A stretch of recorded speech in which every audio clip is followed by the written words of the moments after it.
Ale, vamos a hablar, no puedo evitar hablar de la justicia, pero después, bueno, también quiero hablar de la educación, un tema que se ha reeditado, y bienvenido sea, ¿no? En el debate, la trata de mujeres, todos que también te han atravesado y que tenés opiniones formadas, pero el de la justicia no lo puedo evitar, porque ¿hace cuántos años que estás? 31 años.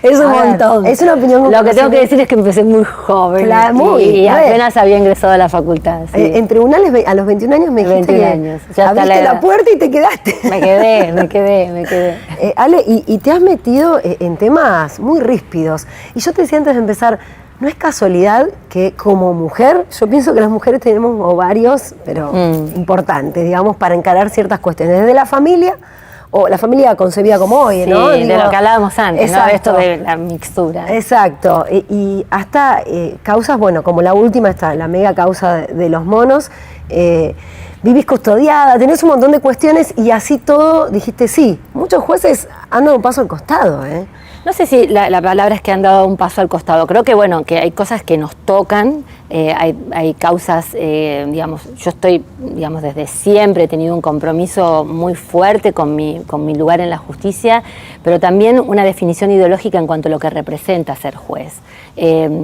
Tal vez hay una visión un poco, digamos, la sociedad tiene una visión del juez aplicador de normas. El juez es como una especie de autómata que frente a un hecho aplica una norma jurídica, y un juez es un sujeto situado, es un sujeto histórico y es un sujeto ideológico también. Con lo cual, todo lo que uno hace respecto a lo que llega a su escritorio también está cargado de un sentido. Yo creo en la imparcialidad, pero no creo en la neutralidad. Yo creo que un juez tiene una carga subjetiva que lo define axiológicamente, o sea, desde el punto valorativo, un juez ha tomado definiciones antes de ser juez. Claro. Y las sigue tomando, las sigue renovando, las revisa, porque uno no es el mismo de hace 30 años, no es el mismo ni siquiera de hace 5 años. Claro. Y me parece que nos tenemos que dar ese permiso de modificar criterios, modificar conceptos.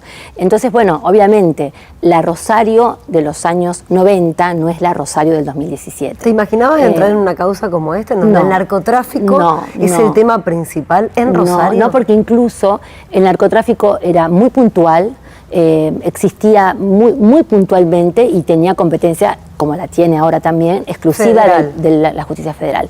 El problema se genera cuando la violencia se convierte en un proceso narcocriminal que transversalmente atraviesa todas las otras cuestiones delictivas. Entonces, estos grupos, estas bandas, estas asociaciones ilícitas atraviesan el campo de la vida social, o sea, atraviesan el espacio público, atraviesan la vida de la gente común.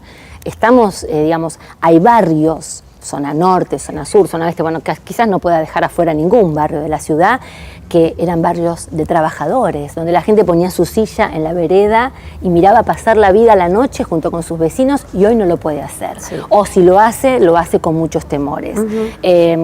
Las políticas públicas que se implementaron para que esto se modifique todavía no se sienten y no se advierten. Con algunas coincido, con otras no, y realmente creo que es un fenómeno que le cambió la fisonomía a la ciudad.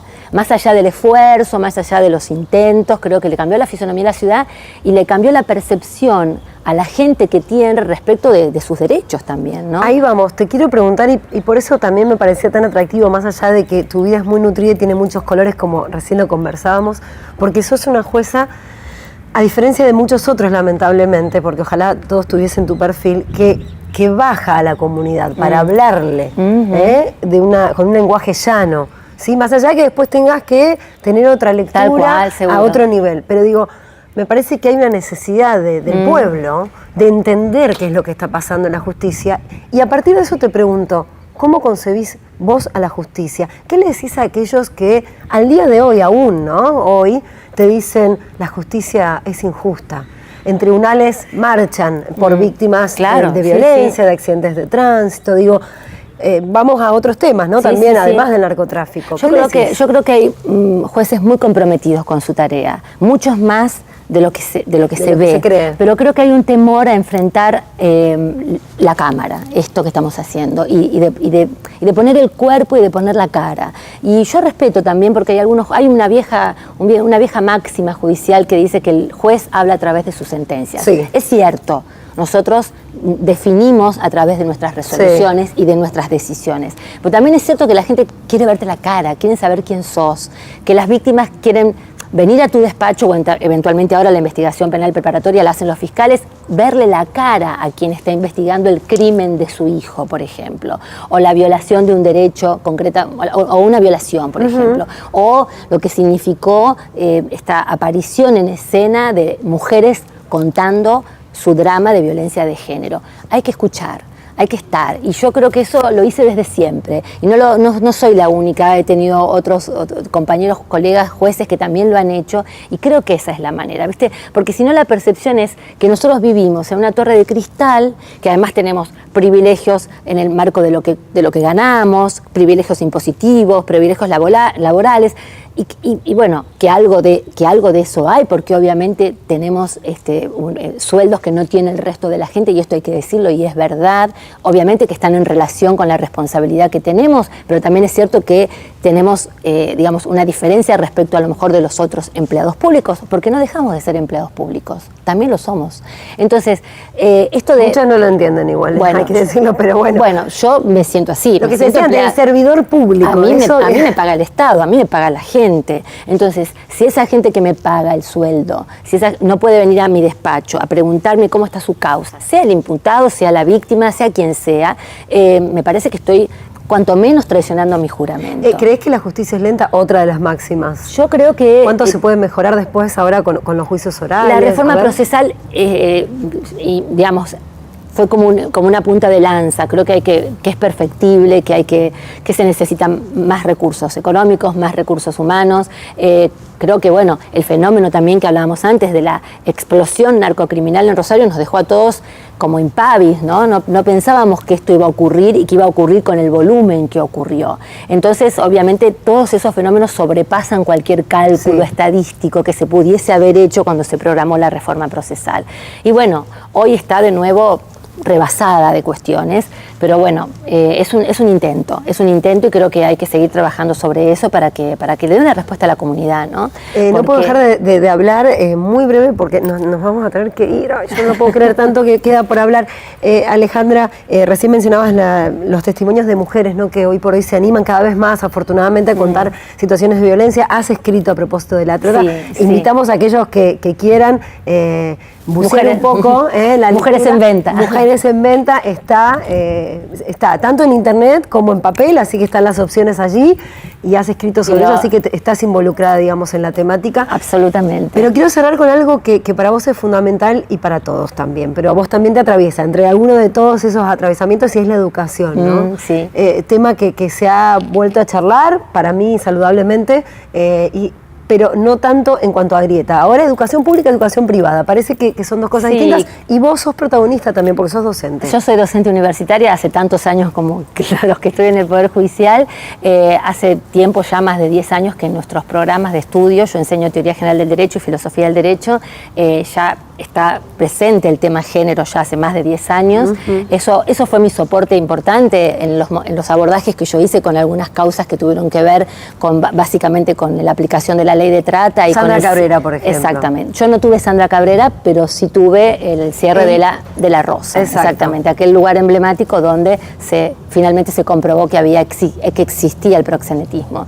Creo que la ley fue una avanzada impresionante y muy importante, pero una ley que hay que reglamentar, que hay que dotarla de contenido, y desde ese lugar de la escucha, de esos discursos femeninos cruzados, a veces controversiales, es donde yo me nutrí para trabajar este texto de Mujeres en Venta, que es audiovisual y escrito y que está en las redes y que fue editado por la editorial universitaria, con lo cual me pongo más honrada, la camiseta todavía. Pero bueno, lo que me decías de educación privada pública, a ver, que para mí eligieron mis padres, mi madre sobre todo, ir a un colegio privado, pero cuando tuve que elegir yo, elegí sin dudas la universidad pública y tenía la opción de ir a la católica, ¿no?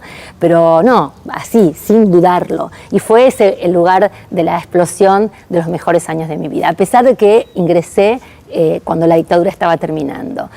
O sea que ingresé en un año difícil, un año de transición, pero bueno, ingresé con toda la energía y con todas las búsquedas y con todas las preguntas que en ese momento muy pocos docentes se animaban a contestarlas, porque obviamente teníamos una universidad expoliada por la desaparición, por la muerte, por el exilio.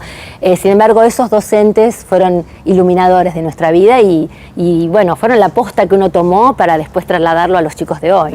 La música libera, la música da felicidad. La música a veces da nostalgia también. Sí, sí. Sería injusto si te pido uno, te pido tres temas que te definan a vos, que te marquen en momentos y que hoy por hoy, cuando los escuchás, te vuelven a tu esencia. Que bueno, a mí me atravesó el rock de los 80, ¿no? Y creo que elegiría un tema de Spinetta que se llama Bajan, porque creo que esa frase, tengo tiempo para saber si lo que sueño concluye en algo, me hace llorar realmente. O sea, me pone piel de gallina. Después elegiría a Charlie, al maravilloso Charlie. Creo que elegiría Inconsciente Colectivo. Me parece que el inconsciente colectivo es lo que nosotros tenemos que aprender a escuchar hoy, porque a veces no está explicitado. Y después elegiría a un amigo y elegiría Tumbas de la Gloria. Creo que somos parte de esa generación también. Hay una tumba y hay una gloria que nos define, y me parece que tenemos que ir por eso, por algo de esa escena de Fito, ¿no? En el video, caminando entre el pasto y entre el campo, y elegiría eso también. Elegiría a esos tres, a Spinetta, a García y al amigo Páez. Vamos a musicalizar entonces esta entrevista. Me emociona todas estas cosas. Me imagino vos que lo viviste, vívido, digamos. Sí, situaciones en el living de tu casa. Sí, digo. tal cual.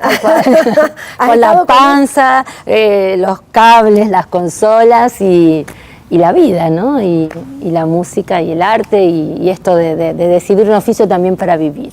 Elegimos todos estos matices musicales para matizar justamente esta entrevista. Sobran los motivos y seguirán sobrando para charlar con vos, Ale. Sí, ojalá tengamos otros. Deben haber otros también, seguramente. Gracias. Bueno, gracias a ustedes y gracias a vos, Carlos, en serio. Un gusto, un placer.